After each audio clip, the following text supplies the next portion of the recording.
बिरादरी को दूसरे से तोड़ने का काम ये सरकारें करती है। ये गुजरात के अंदर गए तो पटेल और नॉन पटेल की राजनीति की, ये महाराष्ट्र के अंदर गए तो मराठा और नॉन मराठों में झगड़ा करवाया, ये बिहार के अंदर गए तो लालू प्रसाद का परिवार तोड़ा इन्होंने। इनसे बच के रहना, इनसे खतरनाक आदमी नहीं हो सकता। आईएएस भर्ती कर रहे हैं, बगैर पेपर के आईएएस बनेंगे देश में। करीब 40 के आसपास बना दिए गए और 350 से ज्यादा और बनेंगे। इन मंत्रियों की इनकी कोई हैसियत नहीं है। उनके घर पे जितने भी दिल्ली उत्तर प्रदेश में जहां जहां इनकी सरकारें हैं, एक मंत्री के घर पे नागपुर से आदमी तय होता है कि वो तुम्हारे घर में रहेगा। एक अपने ही आदमी से एक पीआईएल सुप्रीम कोर्ट में डलवाई गई। ये 5 ग्राम जो ड्रग्स हैं उसको रखने की परमिशन दे दी जाए। कहा जाएगा देश का नौजवान? एक बीज की पुलिस बनेगी, उसके थाने खुलेंगे। किस आदमी ने खेत में क्या चीज बोई, वो किस कंपनी से उसने बीज खरीदा, अगर वो सबूत नहीं देगा, कोई कंपनी उसके ऊपर मुकदमा करेगी तो जुर्माना और सजा दोनों उसमें है।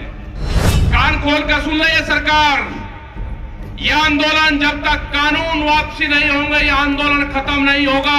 गलतफहमी में मत रहना। अगर गाजीपुर, सिंगू, ढासा, टिगरी, अगर उस बॉर्डर की तरफ आपने आंख उठाने की भी देखने की जरूरत करी तो उत्तर प्रदेश, हरियाणा, पूरे पंजाब, पूरे देश भर के थाने, डीएम, डीसी, एसपी के ऑफिस, वहां पे किसान अपना माल लेकर जाएगा। आदरणीय अध्यक्ष जी, सभी किसानों, नौजवान साथियों, पत्रकार बंधु, पुलिस प्रशासन के लोग, मेरी माताएं, बहनें, यहाँ पे आज जो प्रोग्राम होना था 17 तारीख को, बारिश के कारण स्थगित हुआ। सब लोगों को एक बड़ी मायूसी हुई, बड़ी तैयारी थी। फिर मीटिंग रखी गई, दोबारा ये आज मीटिंग हुई। ये कोई कमजोर मीटिंग नहीं है। हमारे पे वो व्यवस्थाएं नहीं है जो सरकार कर देती है। ये इतनी मीटिंग है कि इसकी आप 4 मीटिंग कर सकते थे। भाई यहां पॉलिटिकल वाले क्या करते हैं कि यहां से ऐसे लगा देंगे, वहां से ऐसे करनाथ लगा देंगे, वहां से ऐसे लगा देंगे, कुर्सी पे बैठा देंगे, तो इसी कोई मीटिंग को 6 गुनी बना देंगे। वे बहुत बड़ी तादाद में मीटिंग है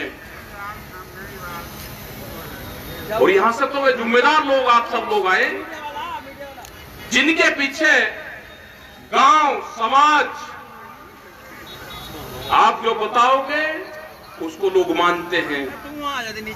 हालात खराब है देश के, ये समझ लेना। हालात खराब है देश के। 1 साल हो गया आंदोलन को। दिल्ली के अंदर एलिगेशन लगाने से अलग कोई काम वहां की सरकारें नहीं कर रही। एलिगेशन पे एलिगेशन लगाते हैं। अगर सरदार वहां पे आए तो उनको खालिस्तानी बताया गया, अगर मुसलमान वहां पे आए तो पाकिस्तानी बताया गया। अगर कोई भी देश में आंदोलन करता है, अगर यहां के लोग आए तो कह लेंगे ये जाटू का आंदोलन है। मतलब एक बिरादरी को दूसरे से तोड़ने का काम ये सरकारें करती है। इन्होंने उत्तर प्रदेश के अंदर दंगे करवाए, यहां पे हिंदू मुस्लिम करवाए उत्तर प्रदेश में। ये हरियाणा के अंदर गए तो जाट और नॉन जाट की राजनीति करी। ये गुजरात के अंदर गए तो पटेल और नॉन पटेल की राजनीति की।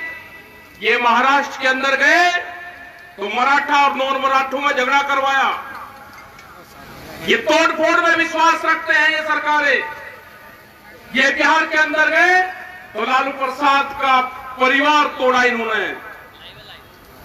ये उत्तर प्रदेश में आए तो मुलायम सिंह के परिवार को तोड़ा गया। ये हरियाणा के अंदर गए तो चौटाला परिवार को तोड़ा, उनके टुकड़े टुकड़े करे। ये आरएसएस के लोग अगर किसी परिवार में बटेंगे, अगर 4 भाई होंगे तो उसमें तोड़फोड़ करेंगे। इनसे बच के रहना, इनसे खतरनाक आदमी नहीं हो सकता। अभी नई भर्ती चल रही है, जो मेरे नौजवान पढ़े लिखे हैं, आईएएस पढ़ लिख के बहुत लोग समझते हैं कि मेरा लड़का कलेक्टर बनेगा। अब नहीं बनेगा कलेक्टर। नए आईएएस भर्ती कर रहे हैं, बगैर पेपर के आईएएस बनेंगे देश में। करीब 40 के आसपास बना दिए गए और 350 से ज्यादा और बनेंगे। जितनी भी नौकरियां हैं, अगर उन्होंने आरएसएस के ट्रेनिंग कर रखी है तो वो आदमी वहां पर नौकरी पे जाएगा। इन मंत्रियों की इनकी कोई हैसियत नहीं है। उनके घर पे जितने भी दिल्ली, उत्तर प्रदेश में जहां जहां इनकी सरकारें हैं, एक मंत्री के घर पे नागपुर से आदमी तय होता है कि वो तुम्हारे घर में रहेगा। उसके खाने पीने का इंतजाम करोगे, तुम्हारे ऑफिस में एक अलग से आदमी रहेगा। किसी मंत्री की हिम्मत यह नहीं है कि वो कोई सिफारिश और कोई फोन भी कर दे। जिन्होंने अपने ही पार्टी के लोगों को घरों में बंद कर दिया हो, कहां है लाल कृष्ण आडवाणी, कहां है मुरली मनोहर जोशी? उनसे बयान दिलवाओ। जिसने पूरे मीडिया के ऊपर हुकूमत ने कब्जा कर लिया हो, कैमरा और कलम पे बंदूक का पहरा हो, उस देश में कुछ नहीं हो सकता। पूरी संस्थाओं पे कब्जा हो चुका है देश के। नशे, अभी 1-1.5 महीना पहले, 2 महीना पहले एक रिपोर्ट आई, अधिकारियों से संपर्क हुआ उनका। उन्हें कहा कि 5 ग्राम हेरोइन जो ड्रग्स है, उसको रखने पे कोई कानून नहीं बनेगा। कहां ले जाना चाहते हैं देश के नौजवान को? एक अपने ही आदमी से एक PIL सुप्रीम कोर्ट में डलवाई गई। ये 5 ग्राम जो ड्रग्स हैं, उसको रखने की परमिशन दे दी जाए। कहां जाएगा देश का नौजवान? 21,000 करोड़ रुपए की ड्रग्स देश में आई, वो किस बंदरगाह पे आई? वो बंदरगाह अडानी का था। 21,000 करोड़ रुपए की एक खेप वो आदमी ला सकता है जिसके पास में कई लाख करोड़ रुपए की प्रॉपर्टी होगी, और वो देश में गिने चुने 4 से 5 आदमी हैं। क्या ड्रग्स के नशीले पदार्थों के कारोबार में ये लोग देश में नशा फैलाना चाहते हैं? क्या भारत सरकार नशे के कारोबार को बढ़ाना चाहती है? क्या नशे से देश के नौजवान को बर्बाद करना चाहती है? अगर दिल्ली में आंदोलन चल रहा है तो अलग अलग तरह के एलिगेशन लगाए गए। देश का नौजवान आंदोलनों से ना जुड़े, उसको तोड़ने का काम करा जा रहा है। बहुत से बीजेपी के लोग, उनकी तो सरकार ही नहीं है, उनकी तो सरकार ही नहीं है, लेकिन फिर भी बहुत से लोग ये कहते हैं कि आंदोलन चला हुआ है, आंदोलन खत्म क्यों नहीं होता? बातचीत के माध्यम से खत्म हो जाना चाहिए। मैं उनको बताना चाहता हूं, जो भगत लोग हैं, जो उस विचारधारा के लोग हैं, वो सबसे पहले अपना 10 साल पुराना ट्रैक्टर सड़क पे खड़ा करके आऊं कि मैं भारत सरकार के कानून को मानता हूं। ये 10 साल पुराना जो भारत सरकार एनजीटी के नाम पे कानून लेकर आई है, मैं उसको मानता हूं। ये 10 साल पुराना ट्रैक्टर मैं पंपिंग सेट, जनरेटर मैं नहीं चलाऊंगा, मैं कोई गाड़ी नहीं चलाऊंगा। एनजीटी के भारत सरकार के कानून को मानता हूं। ये मैंने सड़क पर थाने में खड़ा कर दिया, नहीं करेगा कोई खड़ा। 10 साल पुराना ट्रैक्टर अब आप नहीं चला सकते। कौन से लोग होंगे जो हर 10 साल में ट्रैक्टर बदल देंगे, जो पंपिंग सेट बदल देंगे, जो घर में जनरेटर है उसको बदल देंगे? कोई नहीं है। कानून, ये 3 कानून नहीं है। एक अभी कानून आ रहा है सीड बिल 20 कानून, नए पुलिस स्टेशन खुलेंगे अब देश में। अभी तो एक ही पुलिस स्टेशन होता था। अत्याचार महिलाओं पर बढ़े तो महिलाओं का एक अलग खोल दिया गया। एक बिजली का डिपार्टमेंट खुल गया, बिजली पुलिस बनेगी। एक बीज की पुलिस बनेगी, उसके थाने खुलेंगे। जिस आदमी ने खेत में क्या चीज बोई, वो किस कंपनी से उसने बीज खरीदा, अगर वो सबूत नहीं देगा, कोई कंपनी उसके ऊपर मुकदमा करेगी तो जुर्माना और सजा दोनों उसमें है। बिजली अमेंडमेंट बिल 2020, अगर किसी के घर में 2 पशु होंगे तो उसको कॉमर्शियल कनेक्शन लेना पड़ेगा। ये है कानून।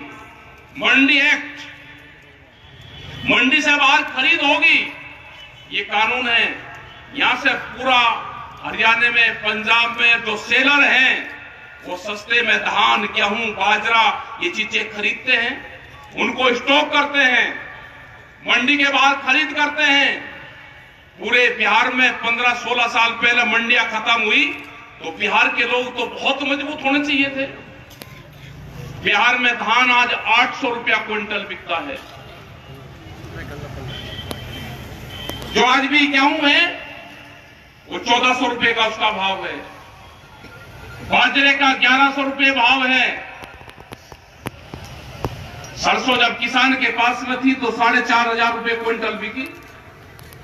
आज उसका तेल का भाव क्या है? ये आंदोलन उन गरीब आदमी के लिए भी है जिनके पास में रोटी का जुगाड़ नहीं। ये आंदोलन उसका है कि रोटी बाजार की वस्तु ना बने, रोटी जरूरत की चीज है। आपके ही KFC, मैकडोनाल्ड ये कंपनियां होंगी। आप अगर इनसे पूछोगे कि शाम को आपका बचा हुआ भोजन कहां जाता है, जब इनकी क्लोजिंग 8 और 9, 10 बजे होती है, तो अगर एक पैकेट खुल गया और उसमें 4 गुलाब जामुन है, 2 गुलाब जामुन की बिलिंग होगी, पर्ची कटेगी और 2 उसमें बचेगी। जब शाम को क्लोजिंग दरवाजा बंद करते हैं तो हमने उनसे पूछा, भाई बचा हुआ सामान आप कहां देते हो? उन्होंने कहा ये डस्टबिन में, कूड़े में वे डालते हैं, कैमरे के सामने डालेंगे। अपने नौकर जो कर्मचारी उनके वहां पे काम करता है उसको भी 2 गुलाब जामुन में नहीं दे सकते। ये फूड चेन की कंपनियां हैं। ये भोजन पे जिनका जो अधिकार जमाना चाहते हैं कंपनी, जो अनाज पे अधिकार जमाना चाहते हैं, जिन्होंने बड़े बड़े गोदाम देश में बनाए, जो रोटियों को तिजोरी में बंद करना चाहते हैं, ये उसका आंदोलन है। और ये आंदोलन, ये सरकार कान खोल कर सुन ले, ये सरकार, ये आंदोलन जब तक कानून वापसी नहीं होंगे, ये आंदोलन खत्म नहीं होगा। गलतफहमी में मत रहना।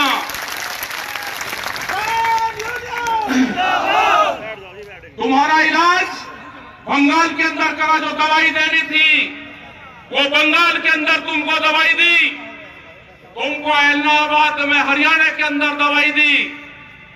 इलेक्शन हो रहा है, बहुत बड़ी भारी वोटों से वहां पे जिस विधायक ने इस्तीफा दिया था संयुक्त मोर्चे के नाम पे, उसकी बड़ी जीत इलाहाबाद में होगी। हरियाणा के अंदर तुम्हें जहां जहां जरूरत होगी, ये किसान संगठन, ये मजदूर देश का तुम्हें दवाई देने का काम करेगा। ये गुंडागर्दी की सरकार जो कहते हैं कि उत्तर प्रदेश से गुंडा राज खत्म करा है, उत्तर प्रदेश में गुंडा राज का स्थापित हुआ है। उत्तर प्रदेश में सरकारी बंदूक का इस्तेमाल आपने किया है। ये आने वाले टाइम पे नहीं होगा। जिस तरह से जिला पंचायत में आपने किया, वो देश और दुनिया की जनता ने देखा। यही ये लोग जो आने वाले विधानसभा होंगे उसमें करना चाहते हैं। तो आप लोग तैयार रहना, दवाई इनको देनी पड़ेगी। बगैर दवाई के इनका कोई इलाज नहीं है। ये बार बार कहते हैं कि रास्ते बंद कर रखे वहां पे। रास्ते बंद भारत सरकार ने किए हैं और हमने कहा कि जब भी रास्ते खुलेंगे 11 महीने के बाद में, सबसे पहले दिल्ली जाने का अधिकार हमारा है। ये लड़ाई लंबी चलेगी और जब भी आपको दिल्ली की कॉल होगी, इनके बहकावे में, प्रेस के बहकावे में मत आना, मीडिया के बहकावे में मत आना। ये हर रोज आपको बहकाने का काम करेंगे कि बॉर्डर सब खाली हो गए हैं। बॉर्डर कोई खाली नहीं हुआ। बॉर्डर पे आज भी ऐसे कैसे ही लोग बैठे हुए हैं। जिस दिन आपको बता जाएगा, अपना ट्रैक्टर सामान लेकर वहां पाना। हमने मंडी की तलाश कर ली है। देश के प्रधानमंत्री ने कहा कि मंडी से बाहर आप कहीं पे भी सामान बेच सकते हो, अपनी फसलों को बेच सकते हो। हमको मंडी मिली, पार्लियामेंट के आसपास, दिल्ली के पार्लियामेंट के आसपास मंडी है। यहाँ के पुलिस स्टेशन मंडियां हैं, यहाँ का डीएम एसएसपी का ऑफिस मंडी है। अगर गाजीपुर, सिंगू, ढासा, टिकरी, अगर उस बॉर्डर की तरफ आपने आंख उठाने की भी, देखने की जरूरत करी, तो उत्तर प्रदेश, हरियाणा, पूरे पंजाब, पूरे देश भर के थाने, डीएम, डीसी, एसपी के ऑफिस, वहां पे किसान अपना माल लेकर जाएगा। जरूरत नहीं करना, अगर हमारा एक झंडा, एक कार्यकर्ता भी वहां पे है, तो पूरे देश का किसान गाजीपुर, सिंगू, ढासा, टिकरी उन बॉर्डर पर बैठा हुआ है। आज भी बहुत जगह आंदोलन देश में चले हुए हैं। घबराने की जरूरत नहीं। देश की आजादी की लड़ाई 90 वर्ष तक चली थी। ये भी किसान, मजदूर, मेरे नौजवान जो साथी हैं, उसकी लड़ाई है, आजादी की लड़ाई है। ये लड़ाई लंबी चलेगी। ये लड़ाई कहां तक चलेगी उसका कोई अंदाजा नहीं। हमने कहा कि 26 नवंबर तक आपके पास में टाइम है। 26 नवंबर तक या तो भारत सरकार किसानों से बातचीत करके समझौता कर ले, नहीं तो 26 नवंबर के बाद हमारा 1 साल पूरा हो जाएगा। 27-28 नवंबर से हम अपने टेंटों की रिपेयरिंग शुरू करेंगे। हमारे टेंट जो फट गए हैं, जो चादर है वे टूट गए हैं, हम उनको बदलने का काम करेंगे। अगले 6 महीने की हम अपनी वहां पे जो बैठने के ठिए हैं, हम उनको मजबूत करने का काम करेंगे। ये आंदोलन चलेगा लंबा, क्योंकि जिस तरह की सरकार है, किसी पार्टी की सरकार नहीं है। ये सरकार है मोदी सरकार, और मोदी सरकार को चलाती है बड़ी बड़ी कंपनियां। उन कंपनियों के खिलाफ मुकाबला है। अमेरिका में जो वहां के किसान हैं, मैं उनको जरूर आपकी बात सुनाना चाहूंगा। उन्होंने क्या कहा वो हिंदी में हमने डब करवाया है, मैं एक बार उनकी जरूर आप बात सुन लेना। जो अमेरिका का किसान है वो पूर्ण रूप से आपके साथ में है, जो वहां पर संगठन हमारा काम कर रहा। एक मिनट उनकी जरूर आप बात सुनो, जो अमेरिका का किसान है।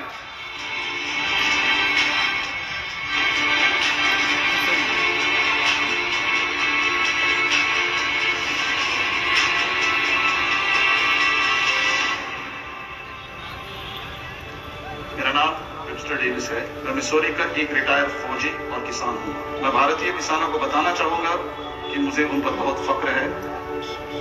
उनका फैसला बिल्कुल जायज है। हम भी भारत के किसानों के एकदम साथ हैं। हम उनके संघर्ष को समझते हैं और उनकी मुश्किलों को भी।